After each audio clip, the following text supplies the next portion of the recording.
This is not the ancient times. It's a reality formed by a fusion of multiple fantasies, a world where countless historical eras and places have intertwined, countless fantasy worlds evolving into actual planets, countless historical figures merging into one, countless monsters from the fantasy worlds descending into this world. This is a world full of freaks.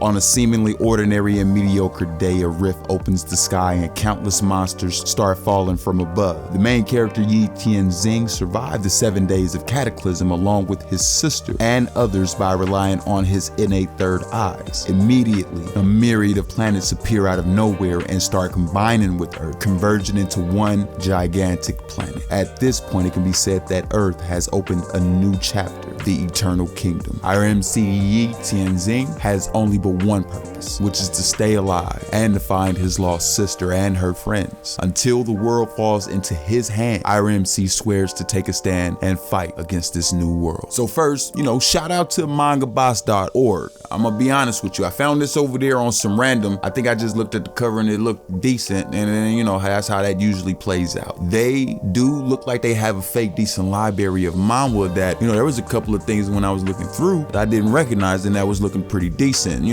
so they might have some good stuff over there. If you get the chance, go over there and check them out. I know for sure though that this Manhwa that I'm about to talk about right now, the Eternal Kingdom, this is one that I absolutely love. Honestly, I need to look through and to see what I haven't read yet from them boys over there, find out something new that I can get into, just like this one right here. So first, this Manhwa, I feel like the artwork is good. It's not anything God tier, but I like it so much so that, when I first picked it up, it was like 50 chapters deep. I binge read as far as I could, straight up, and it took like 2-3 days for me to get into it, and I think that was mainly because of how good the plot was, or at least how interested it had me. When I first started into it, honestly, I felt like the artwork is a bit of an acquired taste, with the plot being different fantasy worlds coming together, the monsters and the historical side characters from the many different fantasies, or the side characters from history. Honestly, the world building has me hooked. I like what I've seen so far from the artist with everything that has been introduced, trying to at least combine them all together. The different fantasies aspect has me, like mad interested. Character design is,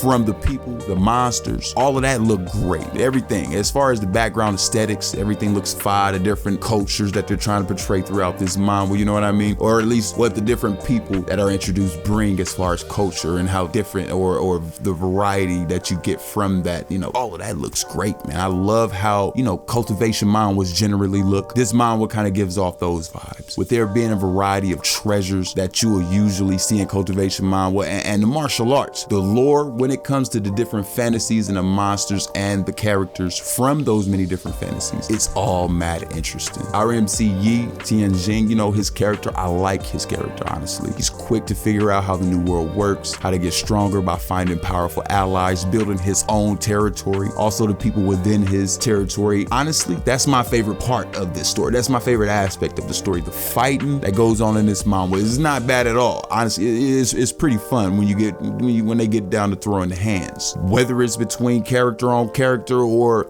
fighting with characters and the monsters type situation, everything looks great. It's not bad, even though the artwork is, you know what I mean? It's fire. This is a fire story right here. I honestly feel like the pacing of the story is decent. You know what I mean? It's not too fast. They're not giving us a lot of information. They're not, he's not getting stronger without there being some kind of explanation, or he's just getting power-ups out of here and there. No. The pacing of the story is decent. It's not bad. He's gradually building up his own territory. The people actually within his village are also interesting when they come out, as far as those he meet, with a little bit of background to him, a little bit of character development to be introduced. That history that's a part of the genre section, you know what I mean? Seeing how our MC's territory expand and develop is the fun part to me. And I think honestly that's what saves this whole manga, because that's, different fantasies merging into one. That's interesting. With the many different worlds and fantasies merging into one, it'll be interesting to see how much more the world opens up. All in all, I would give this whole manga an 8 out of 10. If they would have went dummy on the artwork, it'd have been no question 9 straight up. But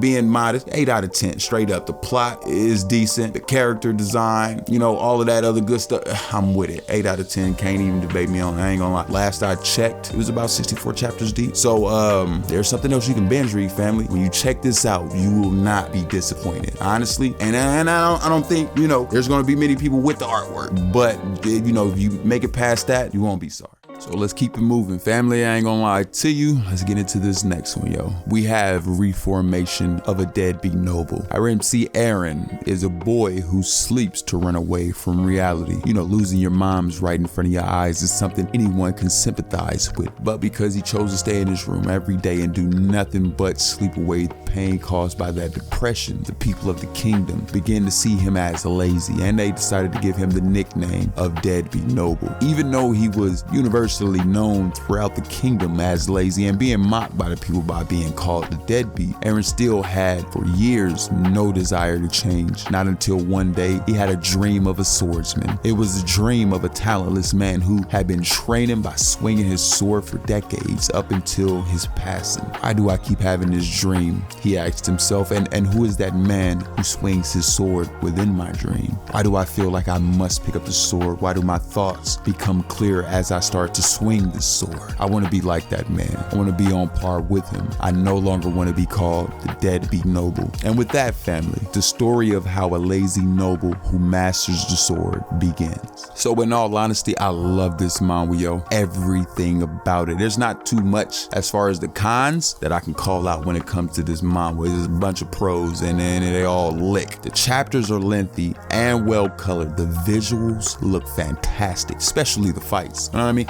Apart from the background aesthetics, the coloring of the manga, the vastness of the environment surrounding the MC, you know what I mean? Everything looks great. I love the visuals in this manga. If you have read this manga, then you already know what I'm about to get at when trying to explain how good this manga is. But if you haven't, if you have been living under a rock for the last however long you've been reading manga and haven't given this a shot, you are in for a treat, family. In my opinion, the artwork, if not 10 out of 10, it's easy 9.5, no less than 9. Anything lower than that, if you critique it anything lower than that, then I just think you bugging and you do not have an eye for the greatness that is this manga. Not gonna lie to you. Let's go ahead and keep moving on. The pacing of the story is not bad at all. The whole first season was basically like a training arc for our MC Aaron and his companions. The character development with Aaron going from deadbeat to respected throughout the kingdom has been a fun read, has been interesting to see how it all unfolds, seeing how the people of the kingdom and their attitudes begin to change toward our MC because he starts to change for the better, is and has always been basically, as if I was looking at it in like a general terms throughout Manhwa, when the weak grow strong and people recognize that has always been my favorite plot point when it comes to Manhwa. I'm not gonna lie to you. Also, the side characters and the character development that comes with those side characters, I love to read it. You love to see it. Judith and Brett go crazy.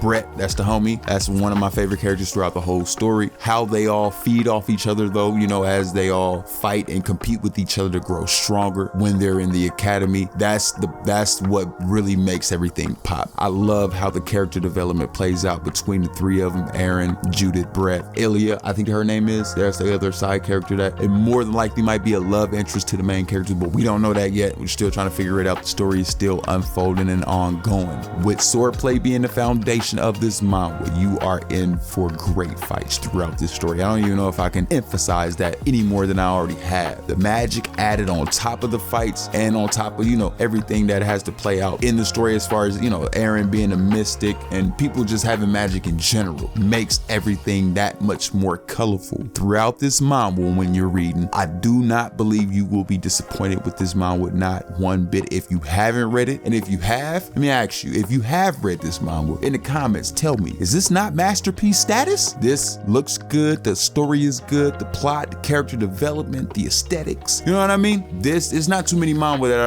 I can put this up against and say that it's any lesser than. I'm not gonna lie to you, but I'm pretty sure people will find other manga out there that is just as good as this one, if not better. I'm just asking because, we family, we can talk about it, you know what I mean? Is this masterpiece status? You could argue that it is, you could argue that it isn't. Talk to your boy and let me know something. Family, this is a highly recommended title right here. Go and check it out for yourself. Go check out OscarScans.com because they usually have a lot of good stuff over there. But with that being said, that is the end of the video today. I appreciate it, I'm not gonna lie. Kind of a little bit putting together this video. I'm not sure what it was. Maybe I just had like a headache that was slowing me up. But family, I appreciate you all for being here today. I'm your boy Spartan IMO. If you liked the video, if you thought it was fake decent, if you got this far, shoot your boy a like and subscribe. It means a lot, not gonna lie. I think I put like a video up on Reddit. Somebody else jumped in the comments. He said, I like your content, decent recommendations, whoop-de-whoop. You got a sub out of me. You don't know how that made me feel, family. I'm not gonna lie to you. So if you watching this, thank you for the sub. And for all those who do sub, like, you know, that means a lot, man. With that being said, let me go ahead and end off the video. You all have a good one. Until the next time, peace.